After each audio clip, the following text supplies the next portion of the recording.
অসমৰ জনপ্ৰিয় অভিনেত্ৰী শ্যামন্তিকা শৰ্মাৰ এই মুহূৰ্তত আহি পৰিছে এটি ভাল খবৰ। জনপ্ৰিয় অভিনেত্ৰীগৰাকীৰ ভাল খবৰটো পালে নিশ্চয় আপোনালোকো বহুত বেছি সুখী হ'ব। আপোনালোকক আজি এই ভিডিঅ'টোৰ জৰিয়তে সকলোখিনি জনাবলৈ চেষ্টা কৰিম, গতিকে ভিডিঅ'টো অকণো স্কিপ নকৰাকৈ শেষলৈকে চাই থাকিব।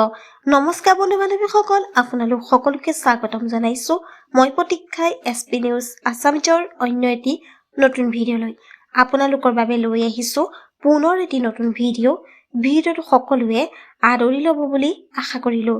আহক আজি ভিডিঅ'টোৰ পৰৱৰ্তী অংশলৈ আগবাঢ়ো। হয়, অসমৰ জনপ্ৰিয় অভিনেত্ৰী শ্যামন্তিকা শৰ্মাৰ আছে এটি ভাল খবৰ। এই ভাল খবৰটো পোৱাৰ লগে লগে অনুৰাগীসকলে তেখেতক শুভেচ্ছাৰে উপচাই পেলাইছে।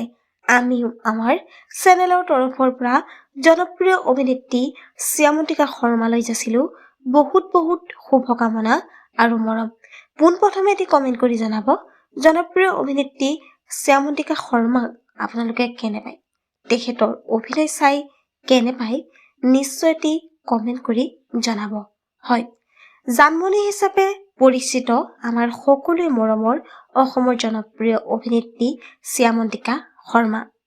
সেই জানমণিৰ ভাল খবৰটো হৈছে যে তেওঁ 2026 চনত পুনৰ জানমণি VCD তেওঁ অভিনয় কৰিব। আকৌ আমি দেখা পাম জানমণিক সেই একেই ৰূপত। বন্ধু বান্ধৱীসকল, আপোনালোকে খবৰটো পাই কেনে পালে নিশ্চয় এটি কমেণ্ট কৰি জনাব। আজিলৈ ভিডিঅ'টো আছিল ইমানখিনিয়ে। আশা কৰিলোঁ আপোনালোকে ভিডিঅ'টো চাই ভাল পালে। তেনে ভিডিঅ'টোত এটা লাইক কৰিব, কমেণ্ট কৰিব, শ্বেয়াৰ কৰিব, লগতে চেনেলটো ছাবস্ক্ৰাইব কৰি কাষতে থকা বেল আইকনটো প্ৰেছ কৰি অল কৰি দিবলৈ নেপাহৰিব। ধন্যবাদ।